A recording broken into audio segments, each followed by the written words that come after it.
Prynhawn da, good afternoon everyone. Welcome to the third session of Cyber Stars. These sessions are especially for you, Year 5 and 6 learners who have a talent for IT, and it's great to see you back again. I'm Siwan and I work for e-sgol. I have the pleasure of having the company of a very important person who is Dan North from Techno Camps today again for the next session of Cyber Stars. Now then, I think we all know the drill by now, so I'll share my screen with you to get going with the Kahoot. Now then, get your laptops and your tablets ready to join the session. Join the Kahoot either by the QR code or the website and enter the PIN. Don't worry if you're still joining whilst Dan talks, you can join at any time during the session. Now then, whilst you all join, and before we get started, a few things to note. The cameras, microphones and chat are off on your side for all of these sessions. This is an opportunity for you as Year 6 and 5 learners to listen carefully. The session is being recorded. You will have the opportunity to do tasks and answer questions, and of course the quiz at the end.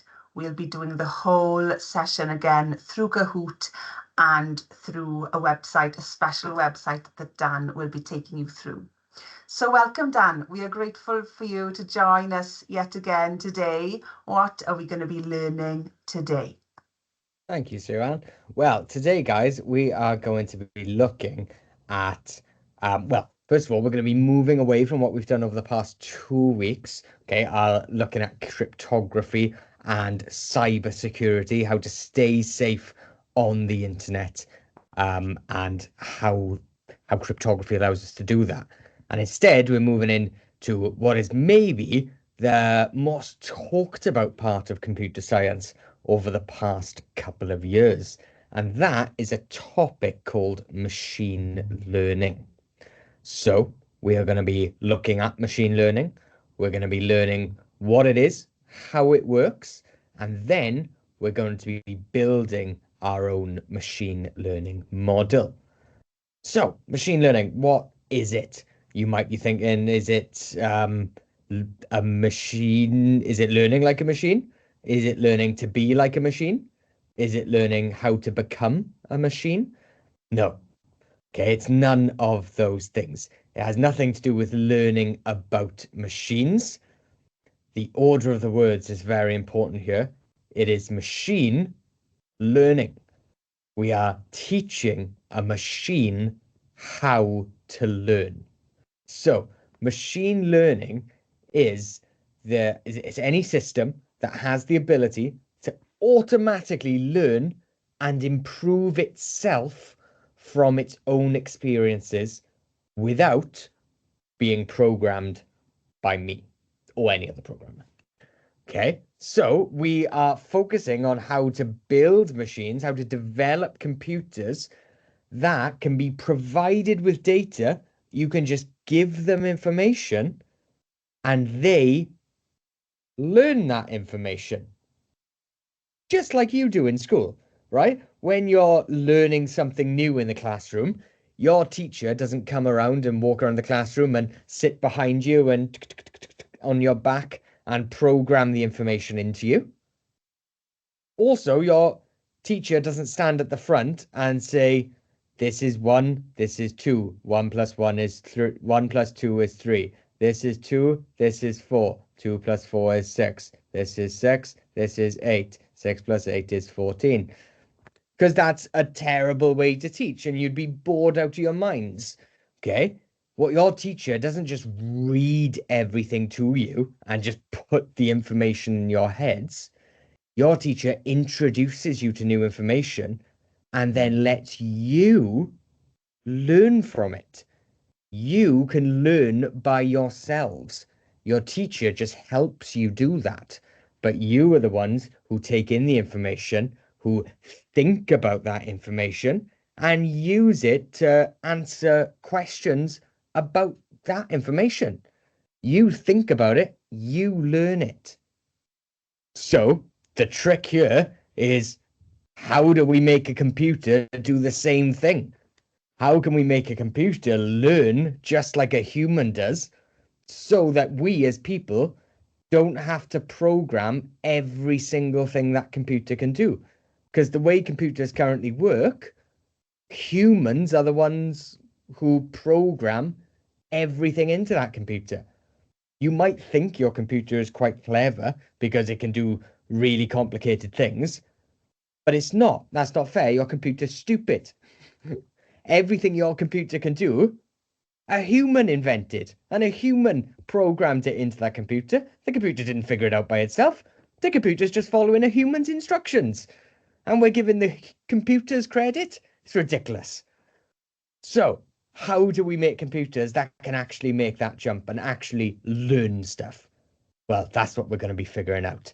Now, one place that you may have seen machine learning happening is on something like Netflix, right? When you watch a show or a film, such as Cars, as we got in this example, because you watched Cars, Netflix now recommends Cars 3, Teo the Little Bus, Robocar Polly. So Netflix understands that Cars is a film. It's an animated film. It's an animated film for the family and children. And it's about a car. And it's going, right, do I have anything else in my library that's animated? That's a film. That's about some sort of vehicle. That's for a family to watch. Oh, I do. Well, let's recommend this people these things. So we have a system which is able to sort of figure out the things that you've watched before and guess, oh, well, if they like that thing, they're probably going to like this as well. So that's the start of machine learning.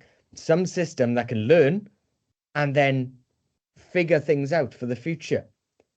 Now, we don't just see it on Netflix. We see machine learning everywhere because it's become incredibly popular.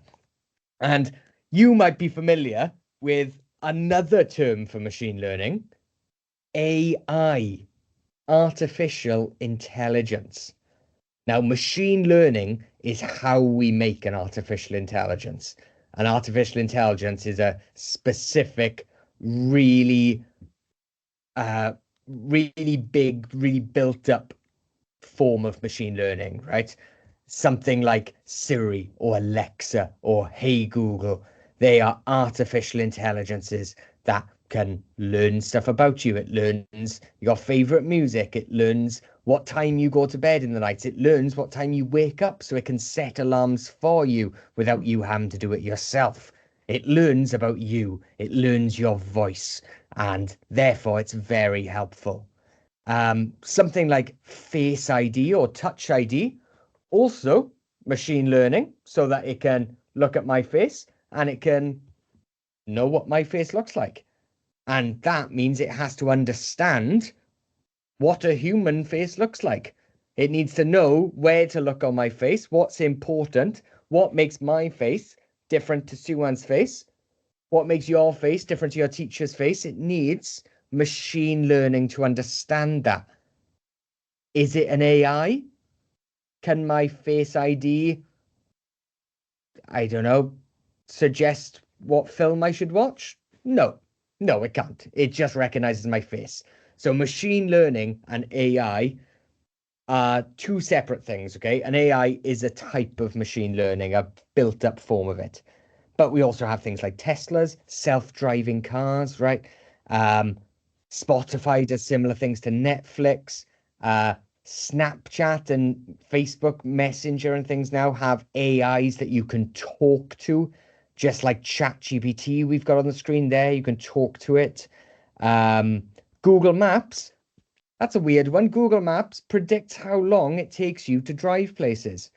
That's how it uses machine learning. It predicts how long will it take me to drive to Wrexham. And maybe it will tell me, oh, it's going to take you 3 hours to drive to Wrexham. Well, maybe if I was your nan and your nan drives really slow and at the speed limit, oh, well, way under the speed limit, okay, at 20 miles an hour everywhere, maybe it would tell your nan, oh, it's going to take you 4.5 hours to get to Wrexham. Maybe it tells me and tells your parents, so it's going to take you 3 hours to get to Wrexham. If you're a naughty criminal and you speed everywhere all the time and you constantly break the speed limits, maybe Google Maps tells you, what? It's only going to take you 2 hours to get to Wrexham. So Google Maps is encouraging you to break the law if you already break the law, which is questionable, but it's just learning what you already do and recommending those things back to you. Okay, so we find machine learning in lots of different forms. Now, the question is, how does it work? How do we build a machine that can learn for itself, can work stuff out? And the answer is actually really, really simple. We just build a machine that can recognize patterns. And that's all there is to it. The machine just uses pattern recognition. Now, pattern recognition, just the ability to look at some data, look at some information, and figure out what patterns you can see. Okay, so in this example, the computer has been given the pictures of the boxes, of the squares, and the picture of the circles. So it's looked at this data and it's gone, right, what's happening to the square part of the black part of this square? It's moving from box to box. What's happening to that quarter of the circle? It's moving around the circle. Okay, with this rhombus, what's going to come next? Well, if we think about it, that black area is moving clockwise. So the computer predicts that in the rhombus, it's also going to turn clockwise. And it's right.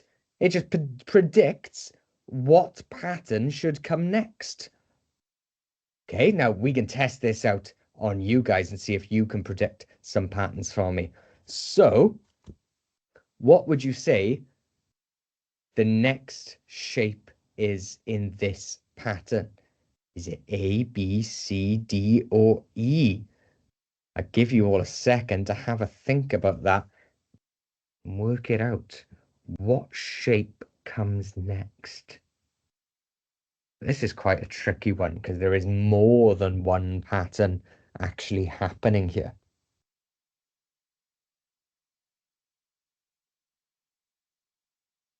I can see a lot of hands going up. I think some people are already starting to work it out. A lot of people got the answer.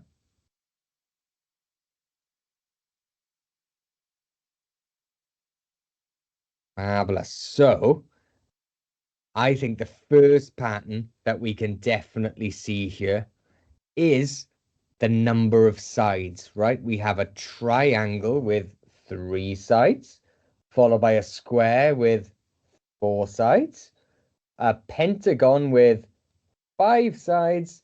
So next we should have a hexagon with 6 sides. But hang on, there's 2 hexagons. We've got A and E. So which one should it be? Well, if we have a closer look, there's also a second pattern hidden here. And that pattern is the colors of the rainbow. Red, then orange, then yellow, then green. So the next shape must be the green hexagon, letter A. Okay, so all we're doing is recognizing the patterns that happen when the things that we see. There's other types of patterns, of course. We can have patterns in numbers. Patterns in numbers are very common. So maybe I'll ask Sue-Ann. Sue-Ann, do you think you can spot the patterns in these number sequences? Now then, the first one is quite simple. 1, 2, 3, 4, 5. So the next one is 6. Well done, Sue-Ann. Yes. Now then, the next one, I'm working out, there's 30 minus 3 is 27. And then minus 3 again, 24. Minus 3 again, 21. Minus 3 again, 18. So minus 3, 15. Absolutely. So it's just minus the 3 each time in the second one. Time. Yeah. Now the third one, trying to figure it out now. 1 plus 1 is 2. 2 plus 2 is 4. Mm-hmm. And then 4 plus 3 is 7. 7 plus 4 is 11. Gotta work it out. And so you add one more every time, isn't it? Absolutely, yeah. So the number that you add every time goes up by 1. One. So you add 1, then 2, then 3, then 4, then 5, then 16 plus 6 is 22, and 22 plus 7 is 29. 29, absolutely. Yeah. So again, number patterns in numbers, something that we see all the time, right? Humans are very good at recognizing patterns like this. You see patterns in numbers all the time as well. You see it on the lottery. You see it when you look at a bus timetable and you figure out when the bus is coming. You see it on a clock. You see it on your schedules every day. You see it in calendars. We have number patterns. Patterns are everywhere around us. Humans are so good at recognizing patterns. It's why thousands of years ago, your ancestors laid in fields, looked up at the night sky, saw a bunch of dots, and went, oh, look, it's a man riding a horse with a bow and arrow fighting a bull, and saw the constellations of Orion and Taurus. Mental, mental. They saw constellations from dots in the sky. But humans are good at recognizing patterns. It's the same reason, actually, that you and your friend can lay out in a field, look up at the clouds, and you go, look, it's a bunny rabbit jumping out of a hat on a roller skate. And your friend goes, oh, yeah, yeah, I can see that. Mental. It's a cloud. What are you talking about? It's not a bunny. But humans see patterns everywhere. We're really good at it. The trick is making a computer good at it. So how do we make computers good at it? Well, again, it's quite easy.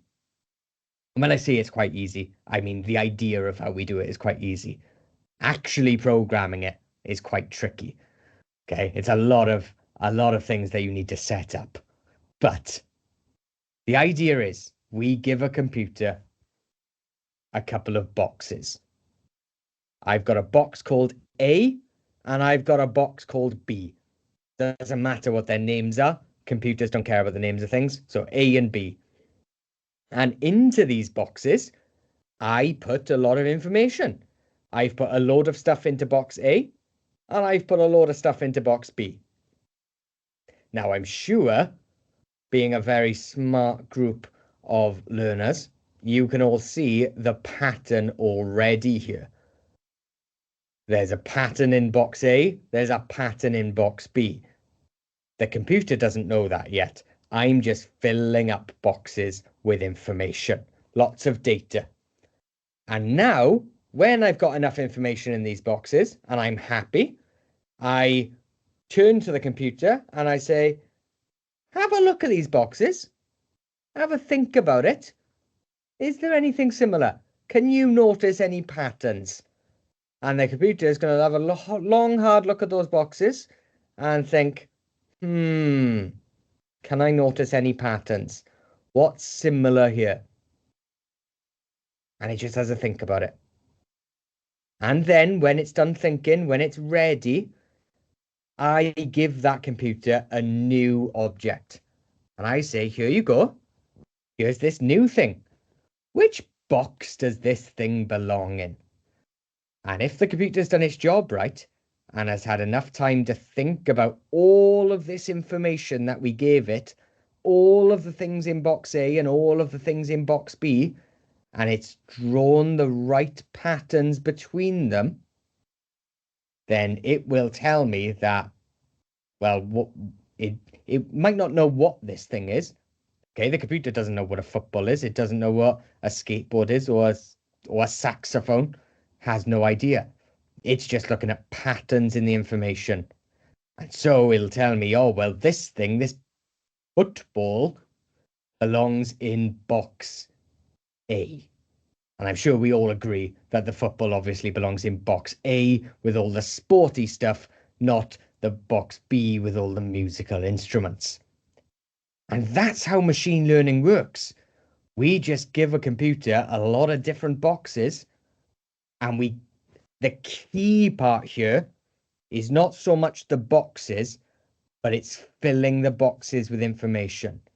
The more information you give that computer, the better it will be at knowing the difference between the boxes, because the more patterns it can recognize, and it will be confident with the patterns it finds. Okay, so now we're going to take this idea and do it for ourselves. So I want everyone to head to this link on your devices, please. machinelearningforkids.co.uk. Okay, you can either type it in the URL bar just like that, or you can search for it on Google. It should be the first result that comes up. If you do search for it on Google, the logo is like, you know, the little alphabet blocks that you have in year one with the letters on the side so you can stack them up and spell words. That's what the logo of the website looks like. It's a little alphabet block with an M and an L for machine learning. So I'll give everyone a few seconds to head to this link because it is quite a long link to type in. And while you're doing that, I will let your teachers know, if they are listening, that this website is completely free. It was developed by a primary school teacher in England who developed it for his class and has released the tool for everyone to use. Yeah, it is free to use. You can set up an account for yourself. When you go to set up an account, you can, instead of having to set it up yourself, which is a little bit of effort because you've got to do a lot of technical stuff behind the scenes to get the machine learning working, you can instead ask the man who created it to set up an account for you, and you can tell him how many learners are in your class and how many class accounts you need. And he will create all those class accounts and send you all the details for them. So that's certainly an easier way to go about it. And he does all the heavy lifting for you. But yeah, it is completely free to use. You can use it as much as you want. And if you've got the class accounts, you can actually use them in class and save the work that you do. What we're going to do today, you can't save the work because without that teacher login, it doesn't save for you. Okay, so I assume everyone has gotten to this link now. So I am going to share my screen and hopefully everyone has reached the same point that I have, which is this screen here, teach a computer to play a game.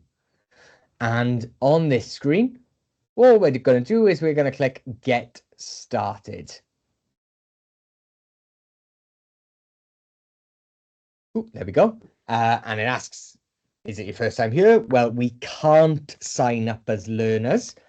We have to have a teacher's email address to be able to sign up for this website.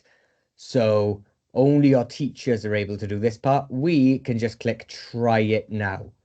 The only difference between clicking Try It Now and signing in is that you can't save your work and your AI will delete after 4 hours, which is meant to be half the school day. That's why it's set at 4 hours. So you could either spend all morning or all afternoon doing it. Now, that may sound sad, but on the other hand, it's probably better for you because if you do enjoy this and you do want to use this website a bit more, well, you have to make your AI from scratch every time you use it. And that's really good practice with understanding how it works. Okay, so a lot of the screens on this website look fairly boring to begin because they're just big and blank and white. So once we've clicked try it now, we're going to click add a new project on the top right. Add new project, and we're going to call it Make Me Happy. So type in Make Me Happy, and the project type we're going to do today is recognizing text. So we're just going to have it recognize some words and see if it can tell the difference between types of words. But you can see how much other stuff you can do here, because you can recognize images like a Face ID.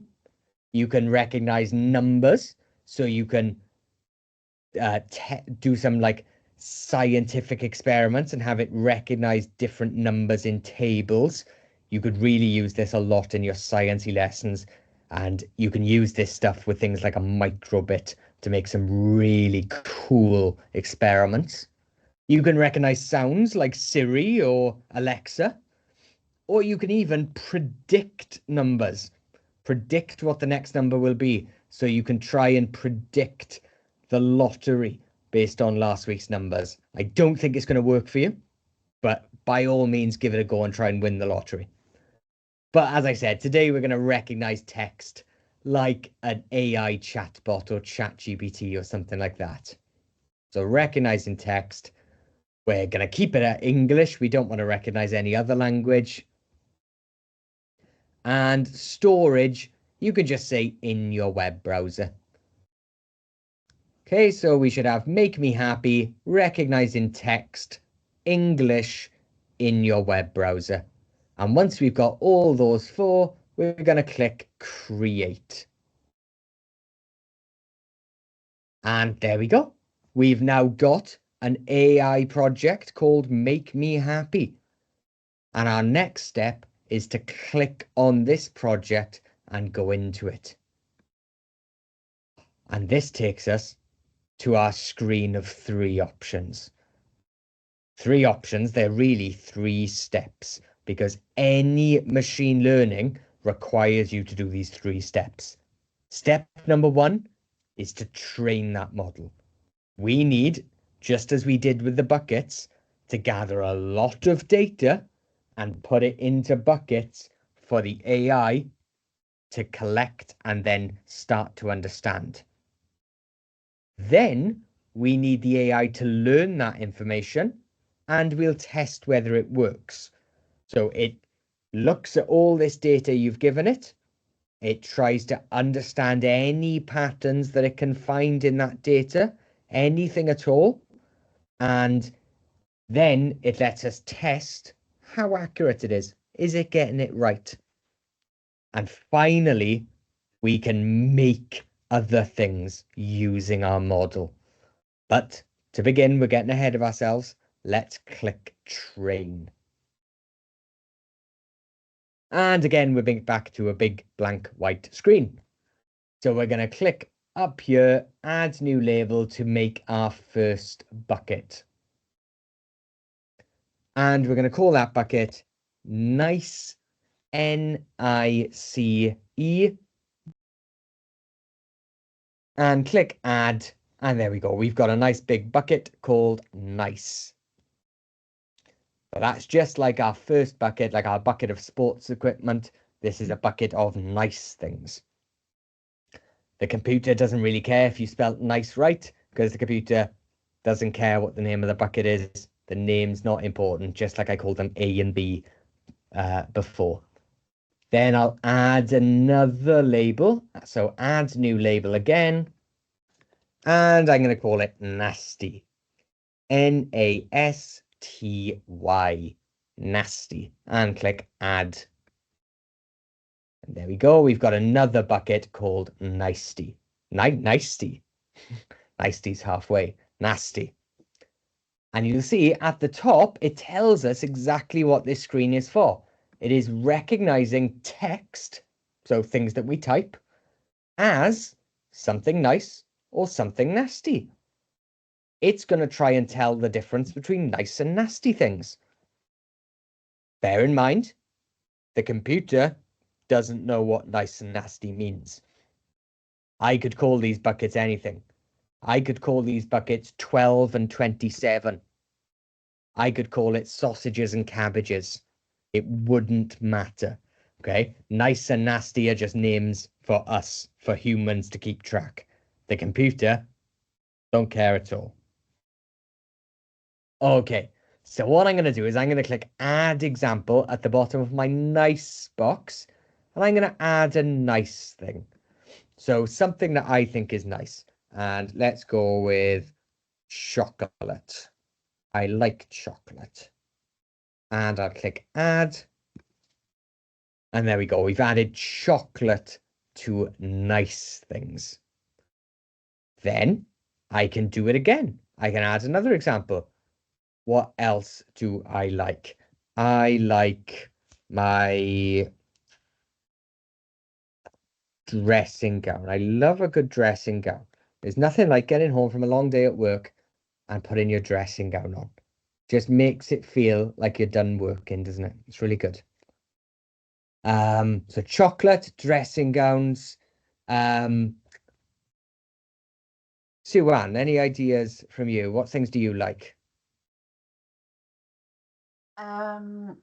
Food is what comes to mind, but what else? Sun? Sun. Oh, I like Yeah, that. I'm gonna go yeah. with sunshine just to make it a little Sunshine, bit yeah, longer. yeah. Oh, Ice I'll work cream on to that. go with the sunshine then. Oh, I love that. Yeah, bit of ice cream for Yeah, the sun. yeah. So chocolate Um, dress gown, sunshine ice cream. Books. I like reading, so I love. books. Yeah, books is good. Books. Um, how about just to encompass all these things, we just go with relaxing. Oh yeah. Relaxing something nice. Mm. There we go. So we've got 6 nice things that we've added. Now, I just want to pause a second for you guys, okay? First thing I need to say, we need at least 5 things in each bucket. So I've added 6. We have to have 5.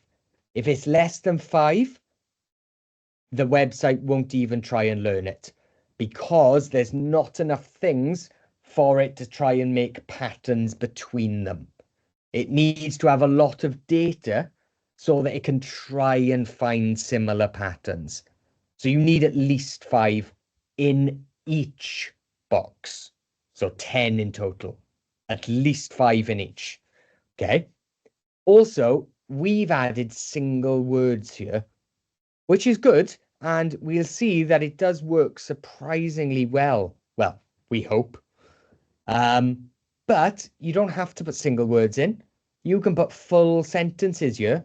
So you could put nice things that you like to do. I like going to the beach. Holidays are the most fun. I love laying down in a park, having a picnic with a good book. Okay? You can put sentences. You can describe these nice things. You can put entire paragraphs if you want. You could put massive bits of information in. What you could do, a good project, is if you have 2 favorite authors, take a load of quotes from one author, a lot of passages from their books, a lot of quotes from another author, and put them into different boxes and see if the AI can tell you which author said what. And I guarantee you it probably can.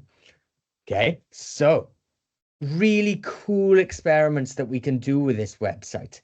But yeah, you don't have to keep it small bits of information, but we don't have loads of time to make loads of long sentences right now. Okay, but you can come back to this website and try it out with a bit more information.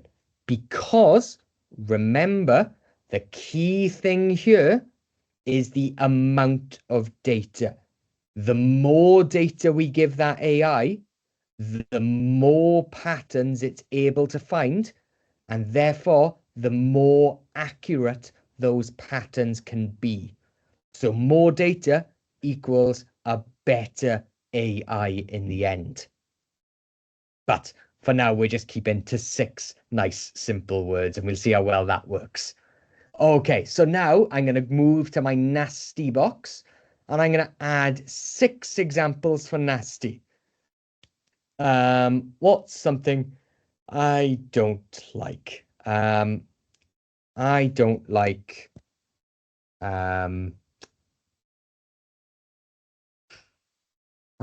mine's gone blank. Rain. Thank you, Joanne. Rain. We'll Rain start is with rain. bad. Yeah. I find rain very miserable. I know some people like it, but Yeah. no, unless it's pouring down. I don't mind it when it's absolutely pouring down. When you know you're going to get wet and you dress for it, that's okay. But misty rain sucks. mm. What else can we have? Homework. Cabbage.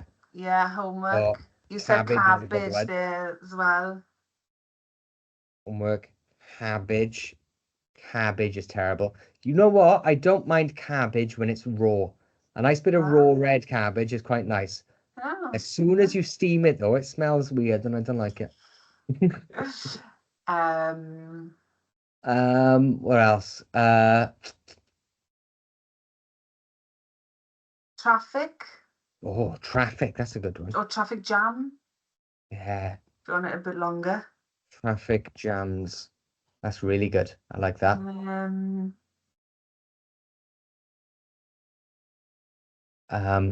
Falling over. Yeah. I hate falling over. I'm quite tall, and the older I get, it feels like the further I fall. Yeah. Falling over.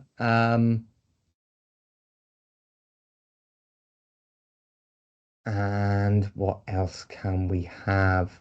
Oh, headaches. I don't like headaches. Headaches, I think they're one of the worst ways to feel bad. Yeah. Don't think Headache. anyone likes headaches, do they? No. Oh, okay, so there we go. We got 6 nasty things as well. Now, the reason this is important as well, that I've added 6 in both, is because our AI is just trying to find patterns, and therefore it's a little bit stupid.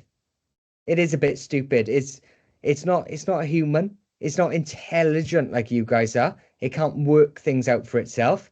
It's just going, how many patterns can I find? How many patterns links this stuff together? What patterns make this stuff similar and makes this stuff different to this stuff? What's the patterns? I need all the patterns.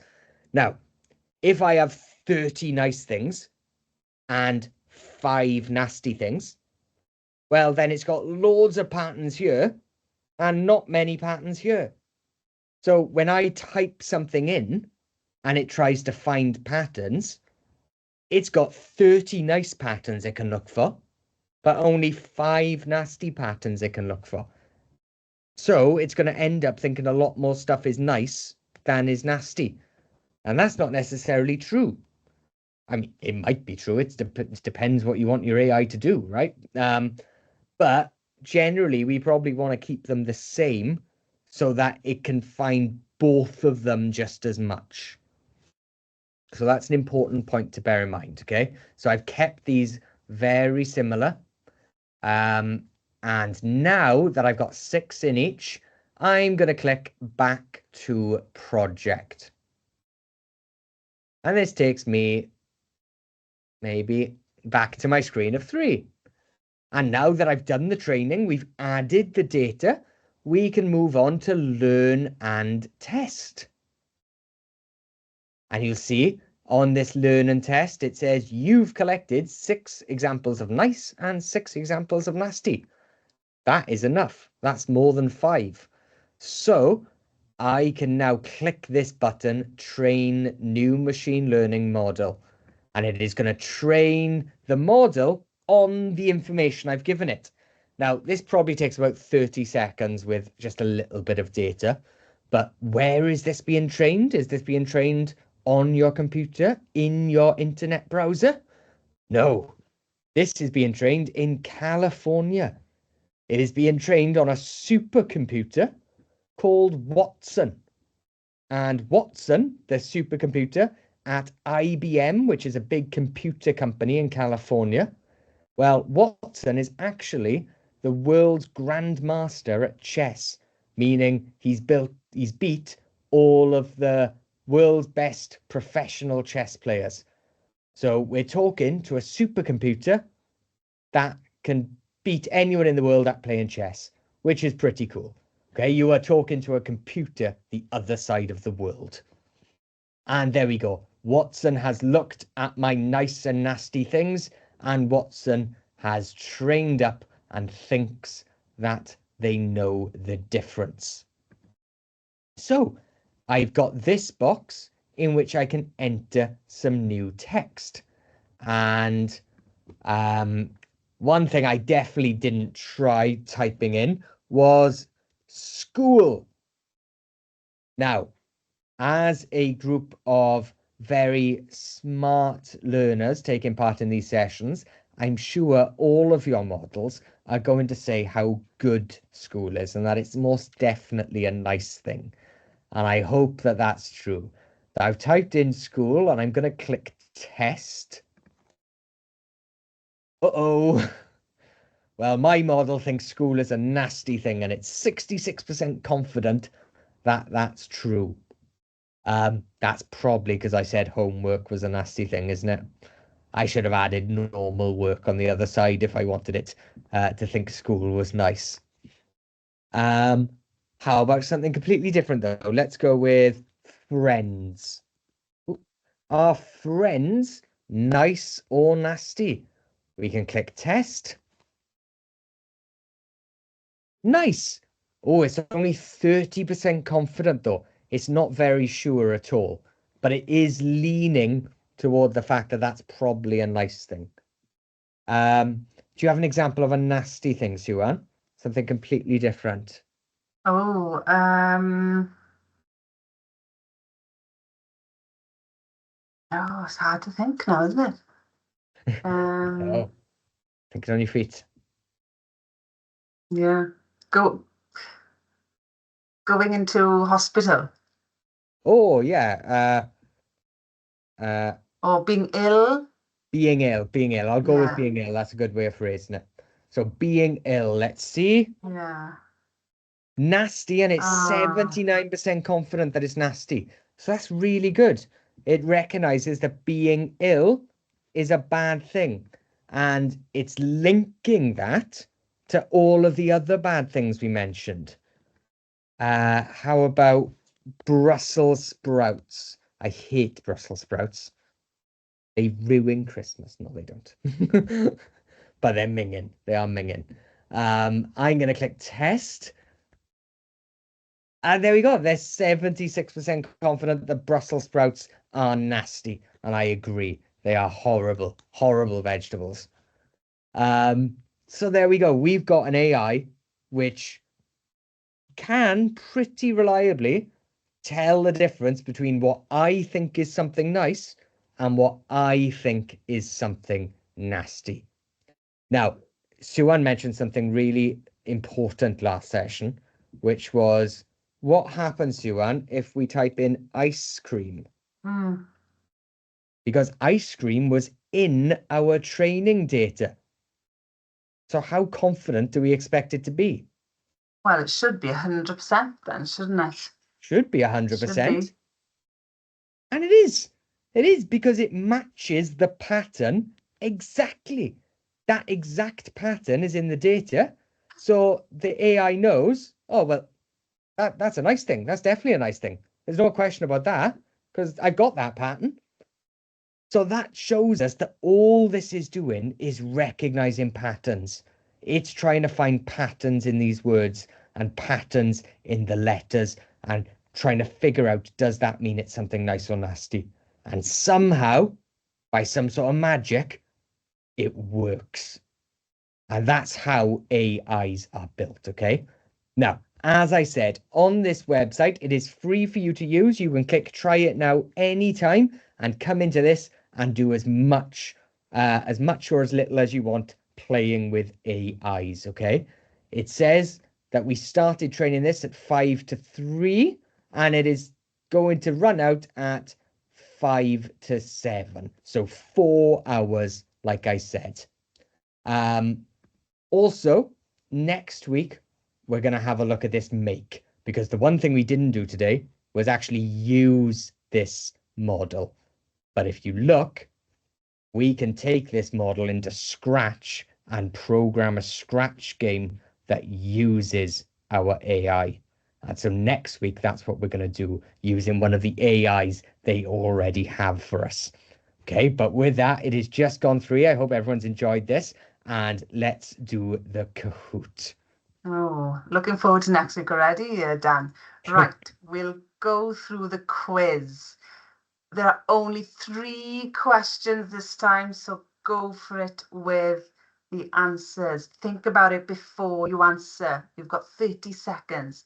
First question, what is machine learning? Learning from machines, learning about machines, learning like a machine, or a machine that's able to learn? You've got enough time for these 3 questions. So think about it before you answer. Right then. Let's have a look. Oh, wow, brilliant. 52 of you were correct with a machine that's able to learn. We'll move on to the next question. Now then, which 2 of these are examples of machine learning? Siri and Alexa, video game enemies, TT Rockstars, or self-driving cars? The image might be a little clue for you, but there are 2 answers to this question.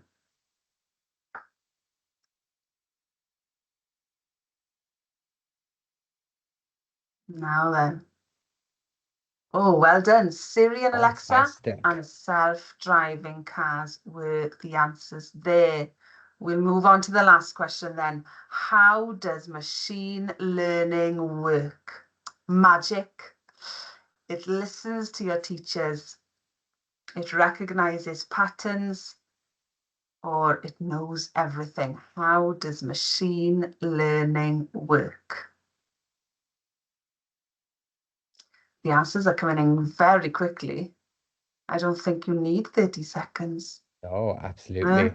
Everyone's been very switched on here. Yeah, oh, well done. Machine learning recognizes patterns. Let's have a look at the podium then.